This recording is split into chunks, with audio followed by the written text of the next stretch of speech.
Okay, today we're going to be beginning on page 231. Okay? It's the 14th book of Yisrayl, part 1, Sin Never Again. Now, we were going over this begins the planned genealogy series. Okay, so we're starting off in the first sermon for the planned genealogy series, and understanding what Yahweh has done in these last days in order to bring forward this work that no man is going to be able to stop, that the gates of hell will not prevail against, and all of the things that encompasses. And what that encompasses for us is to be fully prepared and ready for this work that Yahweh is going to do within us. Okay? And one of the main things that we have to employ in everything we do, in our everyday interactions with each other. As a matter of fact, we have to realize that the reason for Yahweh's law, what Yahweh's law is striving to teach us, is that we would maintain positive interaction between our brothers. Okay? That's what Yahweh's intent between myself and my brother is, that we would maintain positive interactions. Okay? That means having a positive reputation, being trustworthy, being prompt. Okay? And humility is bound up in that as well. Okay? If you remember, the first of the most important portions of Yahweh's law is to love Yahweh with all your heart, soul, and might. And the second, Yahshua said, is just like it though. Okay? Yahshua said the second is just like it, although it's varied degrees. Okay, we don't pray to our brothers. We don't even pray to Yahshua Messiah himself. We pray to Yahweh. Yahshua Messiah doesn't request that of us at all, because what did the scripture say? He didn't seek to be equal with Yahweh in one shape or another. Okay, so what Yahshua Messiah wanted us to do was, when he was asked about righteousness, he said, there's one who's the standard of righteousness. Okay? There's one who is that standard. And if we would enter into Yahweh's kingdom, keep his commandments. Now, of course, we know in Jeremiah, it shows us that if they speak not according to the laws and to the prophecies, there's no light within them. So Yahweh is bringing forth, remember, he said, I will raise up one who is just like you, when he said to Moshe.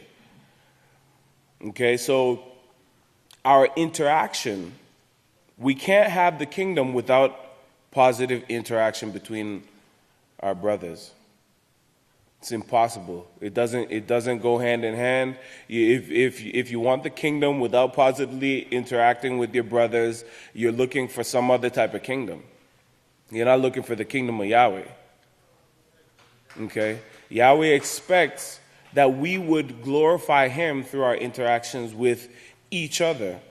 And part of that glorifying him is teaching, guiding, guarding, directing our children into this kingdom.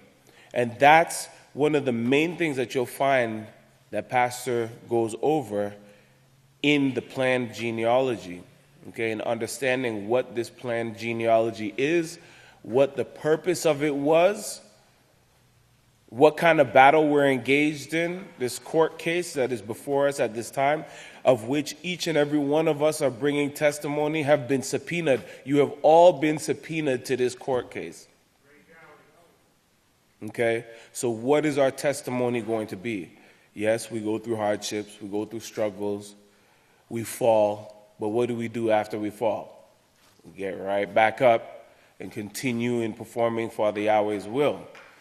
Okay? To be made in his image and his likeness. So this is what we have to pay attention to, these particular points. It's very important that we understand that what you put into your mind, okay, what you accept into your mind and accept into your heart is going into your children. and your children will testify for you or against you. Okay, it's written in the Proverbs. Okay, that a wise child or a child that is obedient is the glory of his mother and brings honor to the house of his father. Okay, so we're not separated in any way, shape, or form. Once we understand this planned genealogy, we'll understand the necessity for living and being part of this community. Okay, there's no individuals in Yahweh's kingdom. Okay, yes, we're going to receive individual rewards, which Pastor goes over in this verse. In this lesson. Okay, but it's to bring forward a body of priests and kings, servants, servers. All of these things are meant to be in our minds as we're going over these things, okay? So let's just be mindful of what Yahweh is doing and that we are being converted and changed into something other than what we were previously. Remember, the Yahweh Spirit and the Spirit of man will testify together that we are the children of Yahweh, okay? And so we have to really strive and set our minds, sacrifice. We have to sacrifice our own egos, sacrifice our own feelings, sacrifice our own thoughts in order that our spirit will testify with Yahweh's Spirit that we are his children, okay? Your spirit being your intent, your desires, your thoughts, the things that motivate you. That's the thought process. That's what spirit is. So the laws are holy.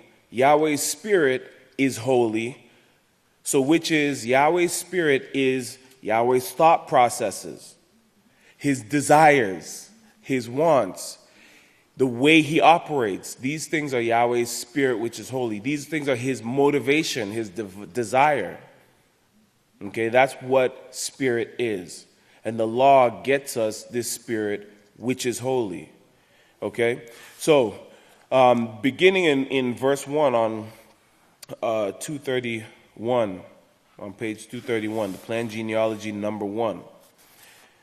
Pastor says, Shalom, everyone. May the peace of Yahweh be with each and every one of you. I'm getting a sermon today that I wanted to bring probably 15 years ago. And I had to bring a few things first so everyone would understand it. Okay, so he had to bring out a number of 15 years worth of teachings just so we could understand this that he brought in 1996. Okay, so imagine the things that he's trying to help us to understand now, okay, when we come to that understanding. I don't know how far we'll get into this, but Yahweh willing, I'd like to get over to Yeshua's ancestry. But if we don't, we'll get it another day. But to understand, Yahweh is putting together a breeding process and why you're here and why we're raised in the environment that we were raised in. Why Yahweh chose from certain ancestors and somehow or another guided you. Okay, now, in order for Yahweh to guide and direct all of us through the genetic makeup, okay, through our ancestry, to be here today, that takes more than a super magnificent, awesome mind. Okay, and Yahweh is that. Much far beyond anything that our minds could ever even comprehend. Okay, we know the scripture says that. So it says, this is all made very plain in the scriptures.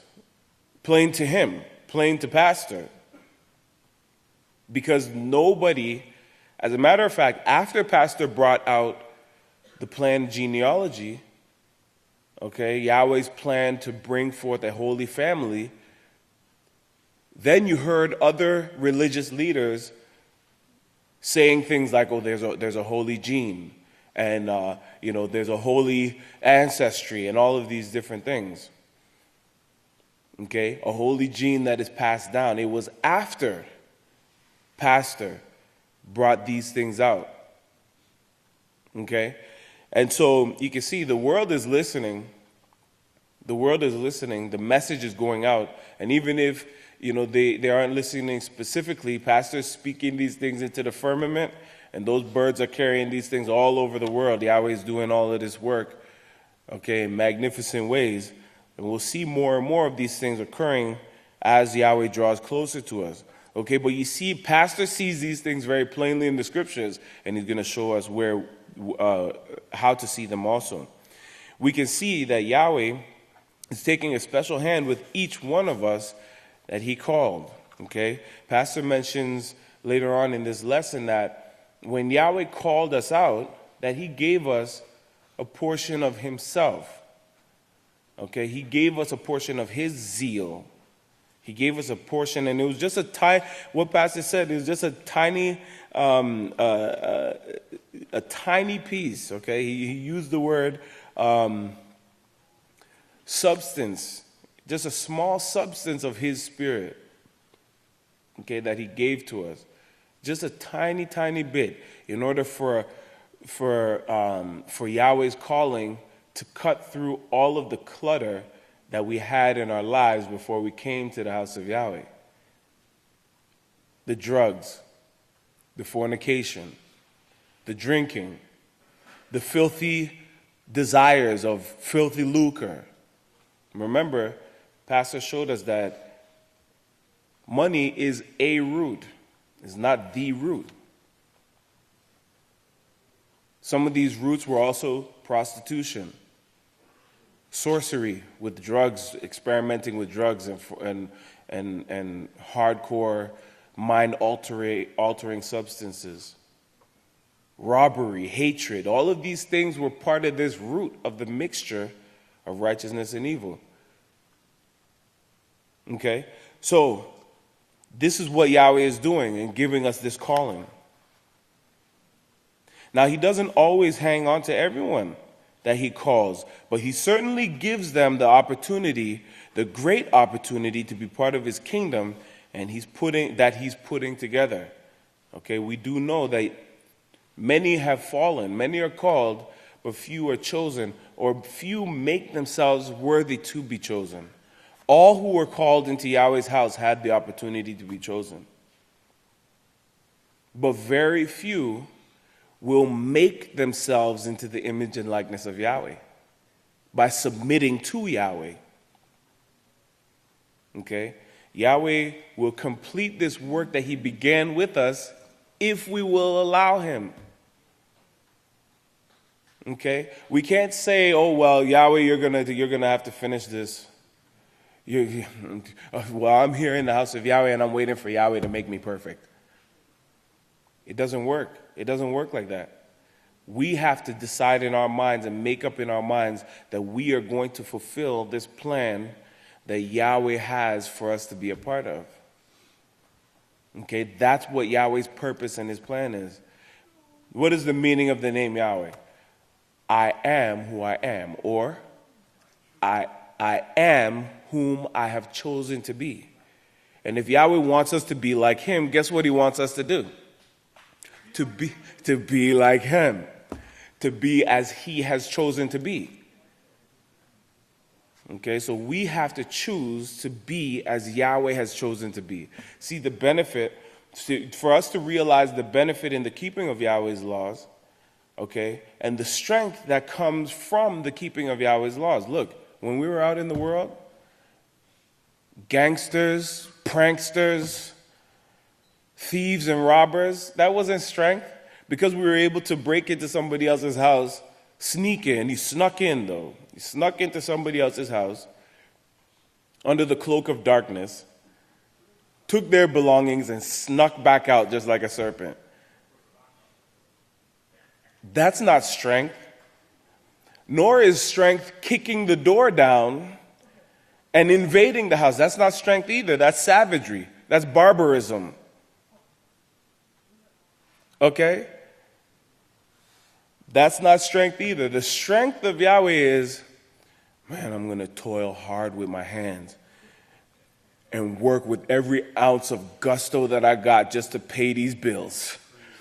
That's the strength of Yahweh. Okay?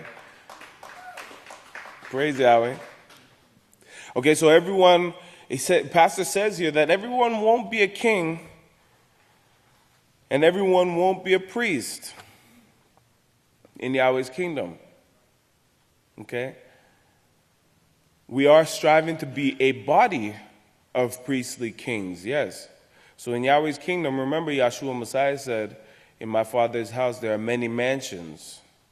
So there are many positions.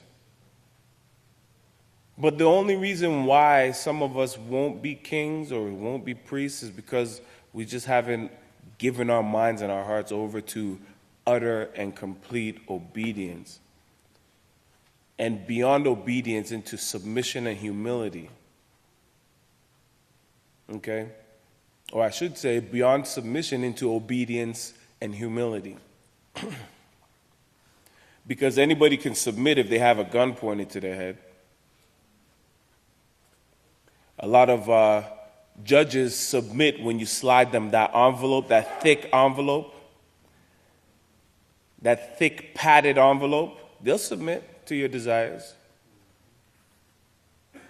But how many of us will submit when we're at our lowest? How many of us will submit when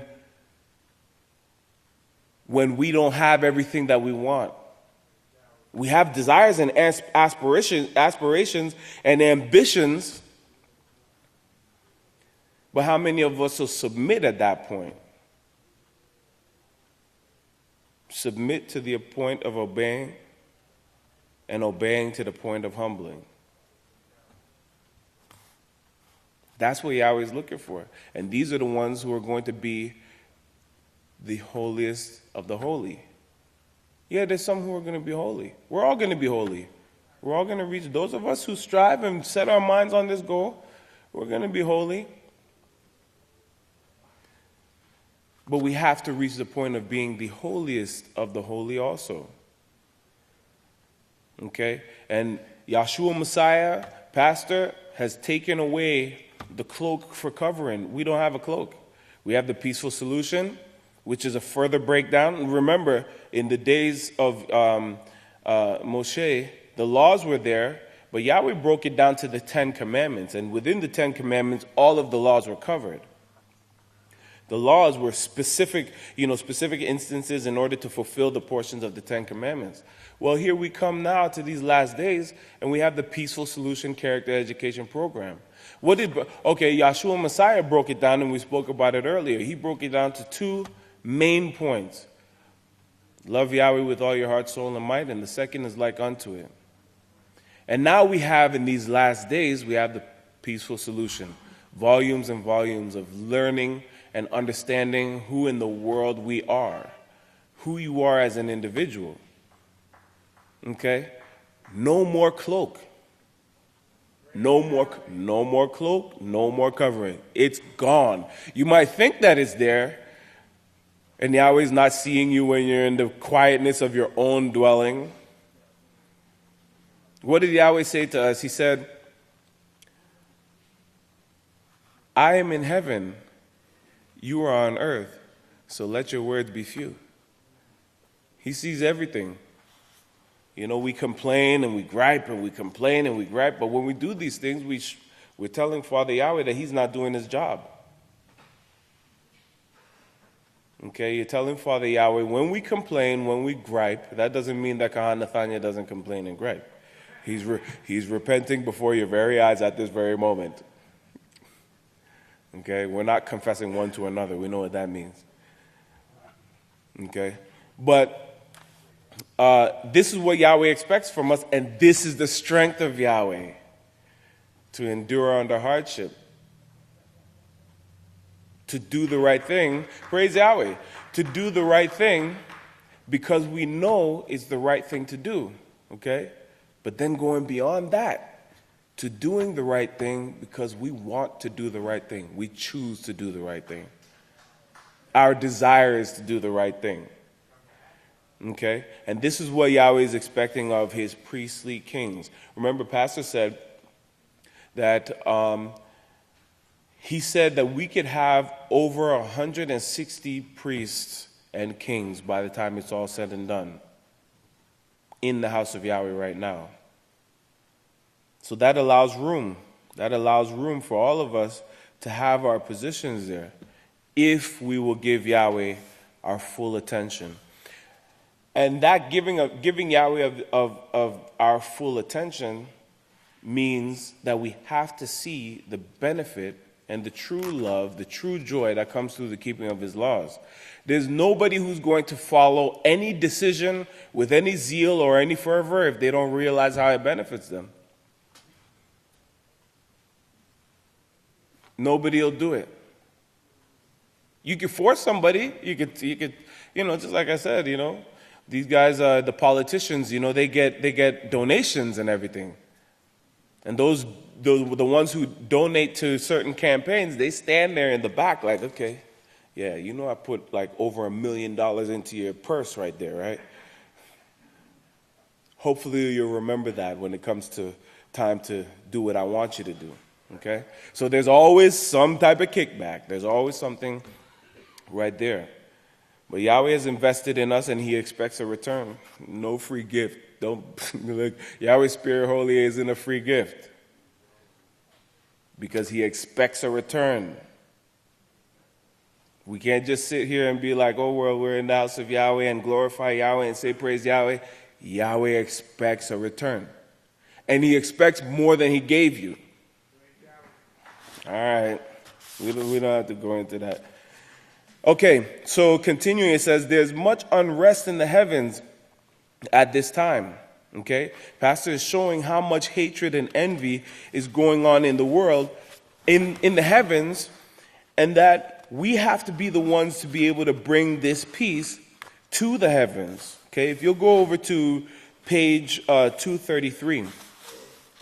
Okay, we're going to pick up in verse 14 where Pastor shows us, he says, we got a small substance of the Spirit of Yahweh. That was what Yahweh gave us in our calling. And that was enough to take us out of our harlotry, take us out of our sorcery, take us out of our murder, take us out of our thefts, and make it very, very impactful on our mind that, you know what? I need to keep this law of Yahweh. And nothing's going to stop me from getting to the house of Yahweh. You remember the zeal that we had when we first came into the house of Yahweh? There wasn't anything stopping us. Greyhound, it doesn't matter. Greyhound all nasty and like gum under the chairs and everything. And everybody knows what goes on in the Greyhound buses. We were willing to go through that filth to come to Yahweh's pureness. Okay? Our last, I remember for us, every last little bit of change was all about being able to get enough gas so we could go congregate with the called out ones. That was our week's duty. You see, and that's what we were called. That's Yahweh's Spirit, which gives us that zeal. Okay, and that's the zeal of Yahweh. But he said it's just a substance of it, just a tiny, tiny morsel. And Yahweh wants to pour out abundantly upon us. He said, and I don't know how else to describe this, which is Yahweh's Spirit, but maybe like water coming into your home through a pipeline, or electricity coming to the appliances in your house to make them work. It's similar to that because it is power. Yahweh's Spirit, which is holy, is power. Okay? And it is zeal. It is determination. It is the mindset of Yahweh, which is the greatest power. And the only power you're getting from it right now is in helping you to overcome. That's what Yahweh is doing for us right now. He's helping us to overcome and to be brought into his, and that overcoming process is through understanding the benefit and the blessing to ourselves, yes, and then to our brothers in the keeping of Yahweh's laws. This is how we're going to overcome. You don't overcome because you're forced. You overcome because you love. Anything that there's something that a person loves to do, on their dying bed, on their deathbed, they'll strive to do it. You know, there's individuals who, women who were on their deathbed and they just wanted to put that last knot in their crochet for their grandchild. Okay? So the things that we desire to do, nothing will stop us. And to renew this flame that Yahweh put within us is our duty. When we get bogged down with the cares of this world, the bills need to be paid, I got to feed my family, I got to feed myself, I'm on my last string of my shoelace. All of these things, when we have all of these things occurring in our lives, are we going to keep Yahweh in front of us, that spirit which is holy? Is that going to be our motivating factor? Is that going to be our motivation? That's what Yahweh's Spirit is. Yahweh's Spirit is that which motivates us toward His righteousness. Okay, just real quick, if you'll turn over to page 238, okay? And this is what we spoke of earlier. Okay, remember, submitting, obedience, okay, and then humility. Let's go over to verse 60. Okay, let's see. Okay, verse 60, it says, submitting to Yahweh is submitting to His laws and becoming a spiritual being. That power, okay, that power that comes through Yahweh's laws, submitting to Yahweh is submitting to His laws and becoming a spiritual being, which will one day be a spiritual being, but those switches have got to be thrown, okay? They've got to be turned on before you can receive the Spirit coming to be the Spirit being. Isn't that clear? Okay? So before we receive Yahweh's complete and total pouring out of Yahweh's Spirit, which comes through holiness, Yahweh will give us this power that Pastor explained earlier, and we will be these spiritual beings. Not that we will be without flesh, but Yahweh's Spirit will be that which is coursing its way through our veins and nourishing our body and our brain, so we'll be able to govern and direct the powers and the abilities of the subconscious mind that are promised to those who will forsake and overcome and turn away from sin. So praise Yahweh. If you'd all please stand, that brings us to the end of the class. And I'd like to turn the class over to a great priest, the great Kahan Betzael Hawkins. Shalom, everyone. You may be seated. Here in the 14th book of Israel, part 1, on page 238, continuing our lesson here on chapter 18, I want just a moment here to refer back to the title of this lesson, the first in a genealogy series.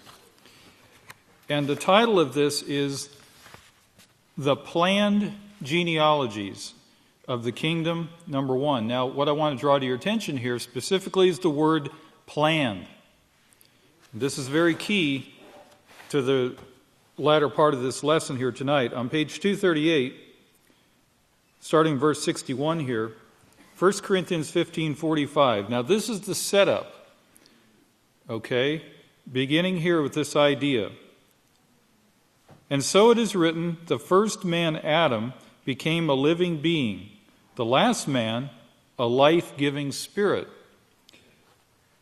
So this is the spirit that dwells within a person that takes over for the blood that Nathaniel was just speaking of. Is very plain and simple how this is put together. However, it is not the spiritual which came first. No, Adam was not spiritual. He's not spiritual minded. We are not at this time completely either. But we can become that with the practice of Yahweh's laws. But that which is natural, then that which is spiritual. So Yeshua became that which was spiritual. The first man was out of the earth, earthly, and the second man is Yeshua, now out of Yahweh.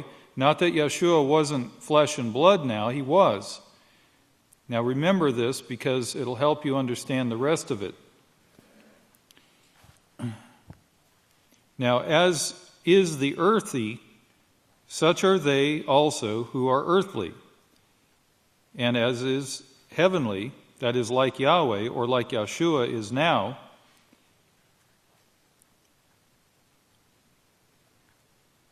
out of Yahweh now, out of Yahweh, and remember Yeshua, Yahweh said, remember the scriptures, this day I have begotten you.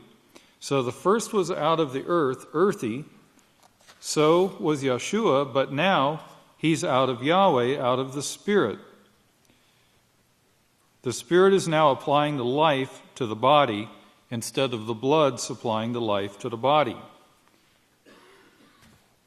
Now, verse 49 here of 1 Corinthians 15.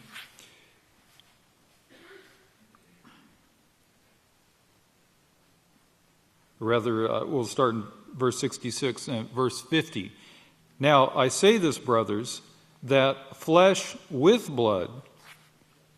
Now, notice this is flesh.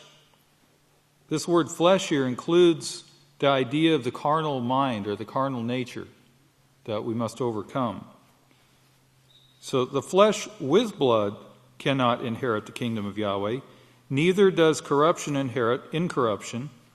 Now, he didn't say that this flesh and bone is not going to inherit the kingdom. That is what Yeshua is. He is flesh and bone, supplied by Spirit to keep him alive. And that will be forever. And we too will make this transition because some will remain alive and those who die at this time will be resurrected.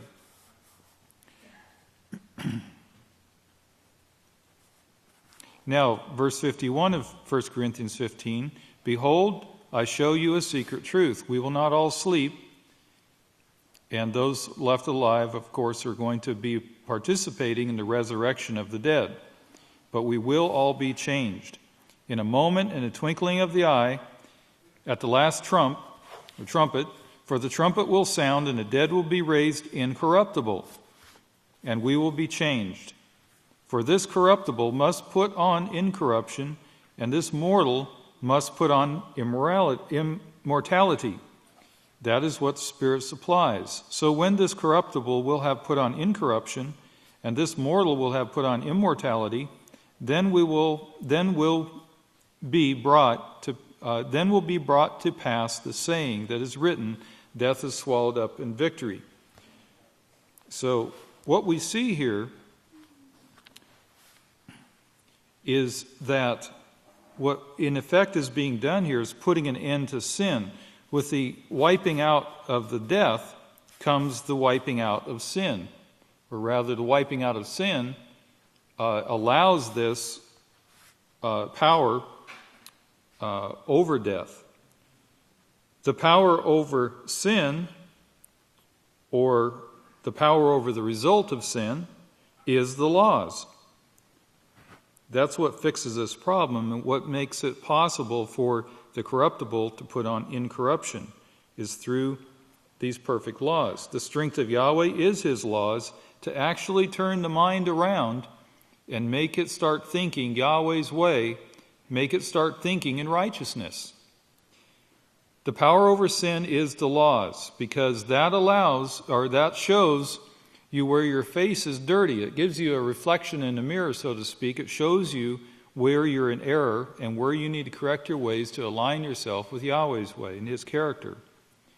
When you look to the laws of Yahweh, it shows you the sin in your life. Then Yahweh shows you how to get rid of it and repent and convert to his laws.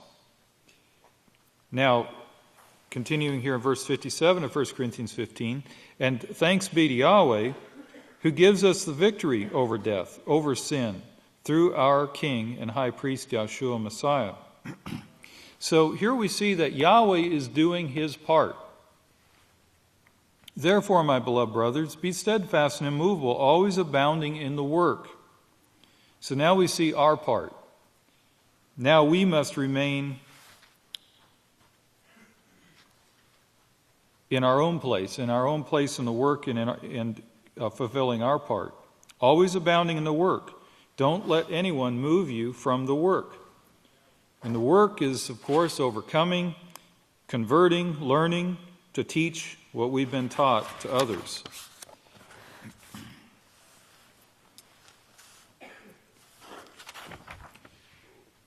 Don't let anyone move you from the work of Yahweh, knowing that your labor is not in vain in him. Yahweh is fully aware of our labors. Now let's go back with this in mind to Genesis 10. And here we see a bloodline started here in verse 1. Now here Pastor cautions us, that we don't have to start studying into our genealogies here.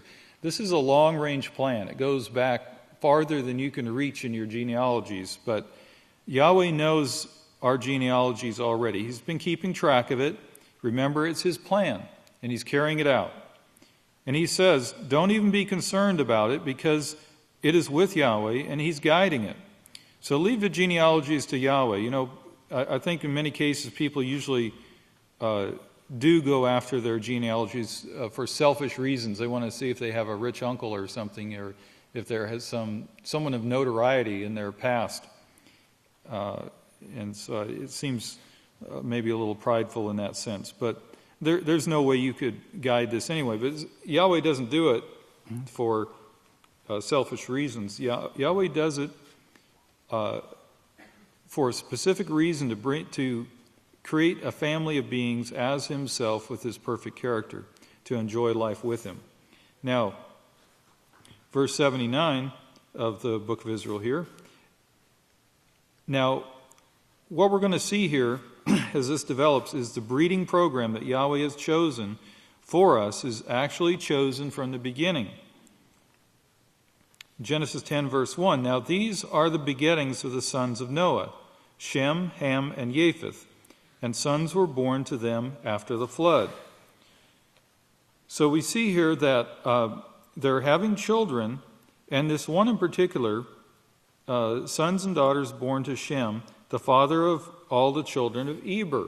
Now this word Eber, we learn that it is the Hebrew word Heber, and from that we get the word Hebrews. The Hebrews or Hebrews. I just noticed something there, that if you're looking in your book in verse 81, it says Herbers,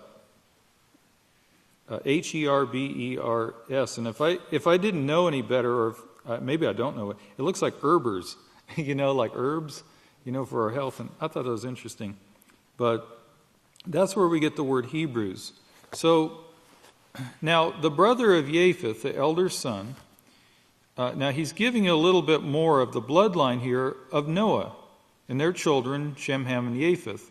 So what we're witnessing here is that Yahweh inspires names.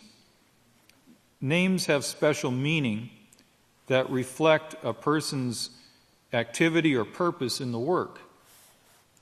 And so Yahweh doesn't reveal everyone in the house of Yahweh throughout history, but he brings up the ones that have a particular role in his plan. Now to Eber were born two sons. The name of one was Peleg. Now notice why he was named that, because Peleg means division. For in his days the earth was divided. Now the commentators are also divided on the meaning of this, and they get off on their own speculations. But one thing that they have to agree on is that there was one teaching of one person or one being who actually started off all the divisions of mankind. They observe in history that there's a split, a division among mankind.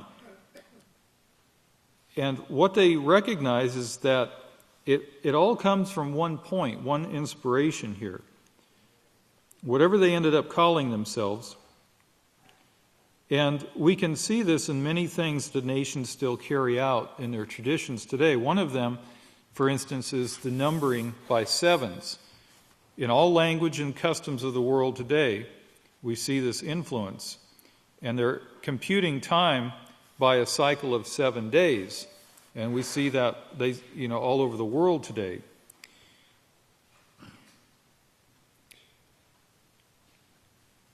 So this is set, a sign that nobody can deny. And it didn't just, quote unquote, happen, or it didn't just occur to one nation that they evolved this way. These are the deceptions from the historians and the evolutionists. But the evolution deceptions are there to hide the reality of Yahweh, to keep people running around in circles. The actual fact is that Yahweh created man, Yahweh trained man, he gave him a pattern to go by, and he gave him all of his laws, statutes, and judgments to live by. Some of the other things that we see that mankind has in common is the institution of temples. They're every place in the world today, and altars, referring back to the altars of sacrifice. The institution of sanctuaries, or places of refuge, that has come down from generation to generation. Even the giving of a tenth, a tithe, that's all over the world today. Tithing, which came from Father Abraham, but it came before him because Yahweh gave it to Adam. So all these things prove, without a doubt, that Yahweh himself trained mankind, and then he let him go. Let him go even his own way if he chose to, and many did.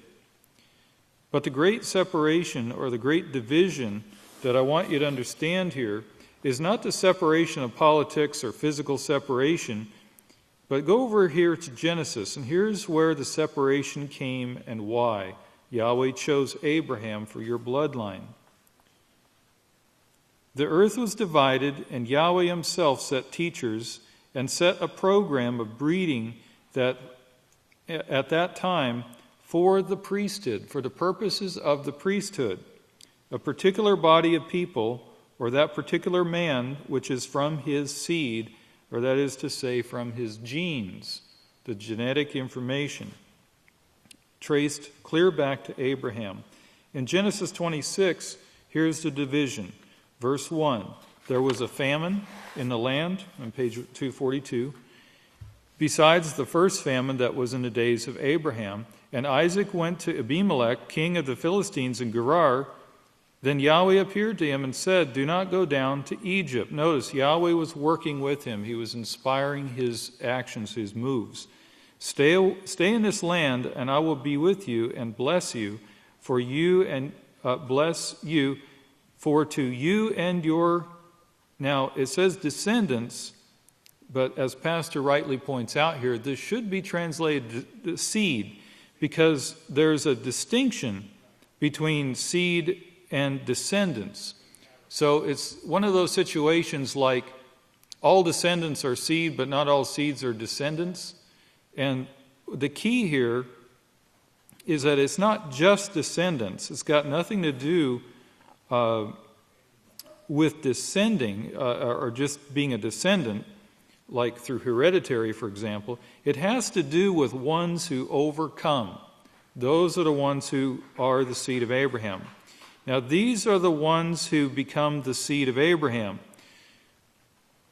Not just because you were born or because of physics or that you were there in that bloodline, but as the Kahan rightly pointed out before me, there's something expected of you. You can have the breeding here and still reject Yahweh's laws and not be Abraham's seed. So the way you become Abraham's seed is to receive the Spirit holy that Abraham had by overcoming sin. So that seed may get you here, but then you've got to grow it. You have to feed it, nurture it, water it, and keep it healthy and grow it and increase on what Yahweh's given you a start with. So, verse 4, I will make your seed multiply as the stars of heaven. I will give your seed all these lands, and in your seed all the nations of the earth shall be blessed. Now, once again, this word blessed here has a special meaning, and it's a blessing to the blessing to the seed is the acceptance of Yahweh's laws.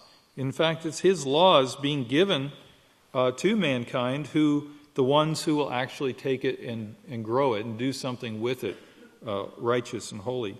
The blessing actually is the acceptance of Yahweh's laws. Now, he gave these laws to everyone to begin with, but this man, Abraham, now he was different because he kept them. And that's what's significant for him and what sets him apart. So, he separated him from the entire world. In fact, it separates you from the world today.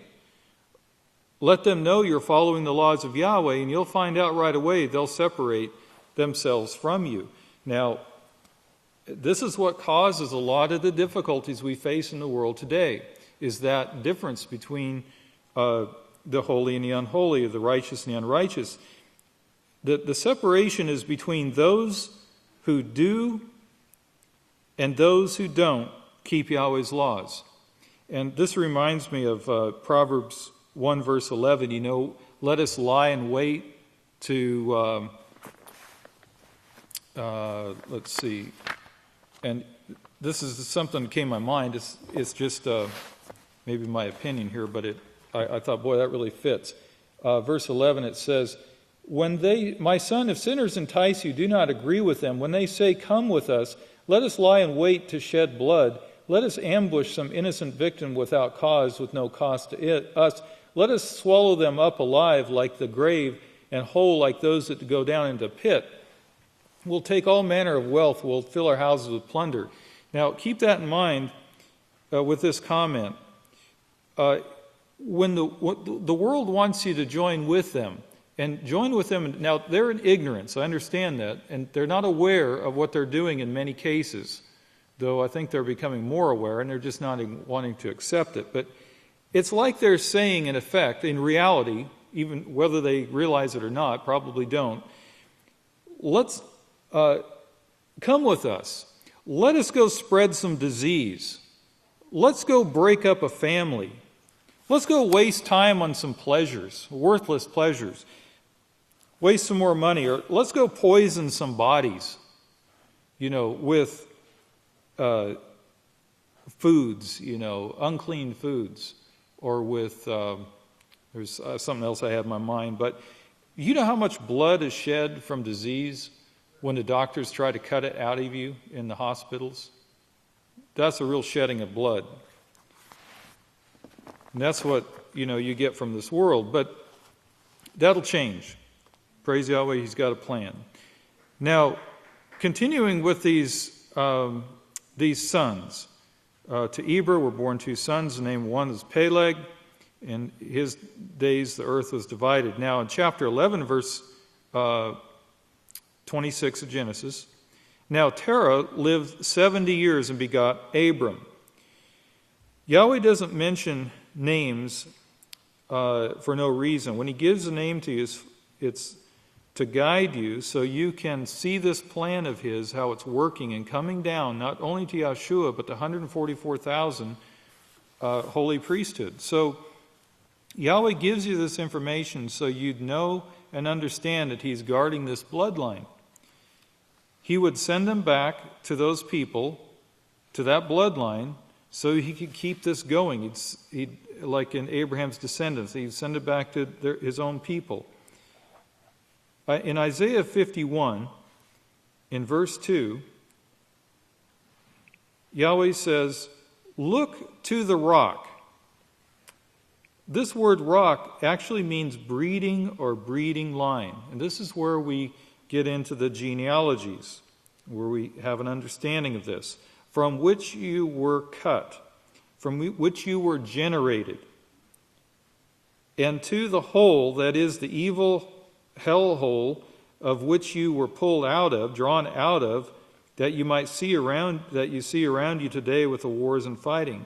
If you remember, this is what one of the prophets of Moshe said. Look around you at the nations and see the hell that's going on there, the turmoil and the hatred that's going on in the nations around you, which you were pulled out of here, so you won't be going back.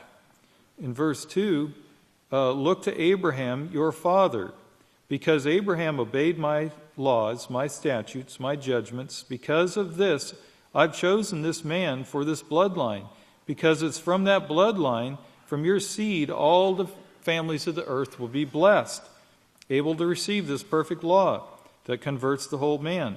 He's not talking about physical blessings, though that's a part of it. He's talking about a blessing that you'll be able to use to keep peace while you own and enjoy the universe.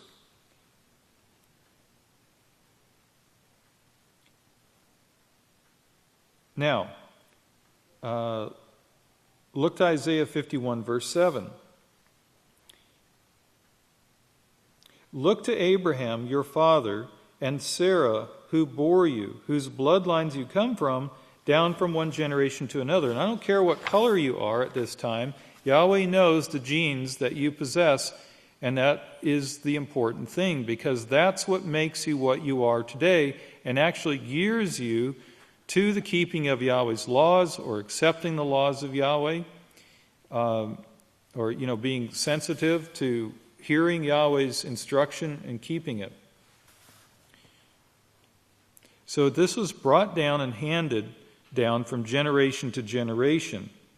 So the genes got you here. Now you've got to apply it and keep it up. So build on what you've been given. Here in verse 116, Isaiah 51, verse 3, for Yahweh will comfort Zion, he will comfort all her waste places, and he'll make her wilderness like Eden, and her desert like the garden of Yahweh. Joy and gladness will be found in it. The only way you can find joy and gladness, or existing joy and gladness, is through the laws of Yahweh, where righteousness is being kept and observed. When Solomon, through his same bloodline now, and the teaching from generation to generation, the laws of Yahweh were brought forth, the last starting with the house of Yahweh. The law is going to proceed forth from the house of Yahweh to change the mind and the thinking of the nations. Lift up your eyes to the heavens and look upon the earth beneath, for the heavens will vanish away like smoke, and the earth will grow old like a garment, and they who dwell in it will die in the same manner. But my salvation will be forever, and my righteousness will not be abolished. Now here in Romans 4:19, he says, he did not weaken the faith, speaking of Abraham, when he considered the fact that his body was as well as dead. In verse 20, no unbelief made him waver regarding the promise of Yahweh, but was strengthened by the faith that Yahweh gave to him. This is the faith that Yahweh built in Abraham. Faith, the laws, the statutes, and the judgments of Yahweh. And Abraham gave glory to Yahweh. He remained thankful. Remained thankful by showing Yahweh his obedience. And what a profound impact that's had on all of us today. So once again here we see Yahweh doing his part. That is why his faith was counted to him as righteousness. Now, this was not written for his sake alone. Okay, now comes our part, but also for us. All these promises that Yahweh gave. All of this was given for us who are the seed of Abraham at this time, if you do what Abraham did, or the works of Abraham, to whom it will be accounted if we believe on him who raised up Yeshua our Messiah from the dead, who was handed over for our offenses and was raised up for our justification. For this is what the word of the promise said. At this time I will come, and Sarah will have a son. Now, looking over to Hebrews 11 and verse 11, through the faith, Sarah herself delivered a child when she was past age, because she judged him faithful who had promised. Look over to 1 Kepha 3:6. As Sarah obeyed Abraham, calling him ruler, her head, whose daughters you are, speaking to the women, if you do righteousness and do not give way to fear. Now, question, who did Sarah submit to? Abraham, right? Who was Yahweh to Sarah? Abraham. So, men, we've got to step up our game here, because you look at verse 134 here, look back to Genesis 12. He took Abraham now because Abraham obeyed my voice. He had his breeding in him, what Yahweh wanted, what Yahweh chose, and what he chose to go down to his son. So Abraham was doing his part. He was being faithful to Yahweh, keeping Yahweh's laws. He was being a proper head, a proper example. And Sarah could look to him, and he could be Yahweh to Sarah in being like Yahweh. You see, so there's a standard of righteousness that we must uphold for our families. A righteous example, to be a head, not a tail. Continuing in verse 141, and it's verse 6, I believe we're still Genesis 12 here. And Abraham traveled through the land as far as the site of Shechem, the mighty teacher. And this is where, you remember, Melchizedek came into the picture. And Yahweh had Abraham moving around a bit. And he showed Abraham what was to be his inheritance. However, if you remember in Hebrews, it says that Abraham never actually possessed the promise at that time. And in Genesis 14:18, we see that this whole plan is based around this order of Melchizedek. It's what the priesthood itself is based on and what Yeshua himself followed. The king of peace, the king of righteousness, that's what Melchizedek means. And so he blessed him, Melchizedek blessed Abraham, by Yahweh. And remember, how does Yahweh bless? By giving one understanding, giving him his laws, and setting that standard, that reflection in the mirror to see if you're on track. And then Abraham gave him tithes of all. That is, Abraham supported Yahweh's work. He participated in the work.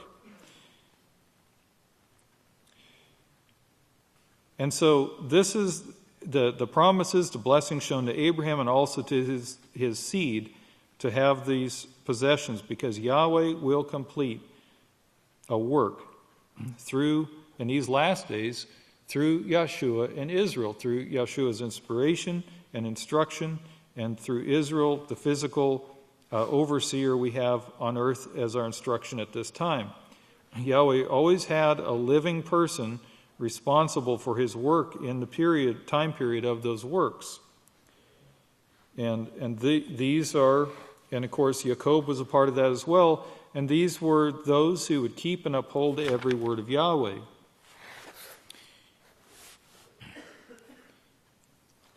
And here finally in verse 158, we see in verse 6, and Abram was faithful in all Yahweh's house, and Yahweh accounted it to him as righteousness.